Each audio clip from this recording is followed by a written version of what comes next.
बिस्मिल्लाहिर्रहमानिर्रहीम। अस्सलाम वालेकुम। अगर आपने अभी तक मेरे चैनल को सब्सक्राइब नहीं किया तो आपसे गुजारिश है कि मेरे चैनल को सब्सक्राइब कर दें। नाज़रीन, आज की वीडियो में आपको बताएंगे कि ज़मीन पर बैठकर खाने के क्या फ़ायदे हैं। नंबर 1, खाना हज़म होने में मदद मिलती है। नंबर 2, वज़न कम करने में मुआविन साबित होता है। नंबर 3, जिस्म ज़्यादा लचकदार रहता है। नंबर 4, उम्र लंबी होती है। नंबर 5, हड्डियों के जोड़ मजबूत होते हैं। नंबर 6, फर्श पर बैठकर खाना खाने से जिस्म का पोस्चर बेहतर होता है। नंबर 7, दिमाग पुरसुकून रहता है।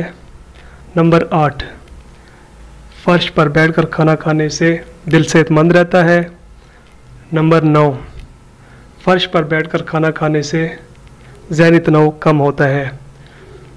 Thanks for watching my video को लाइक और चैनल को सब्सक्राइब करना मत भूलिएगा।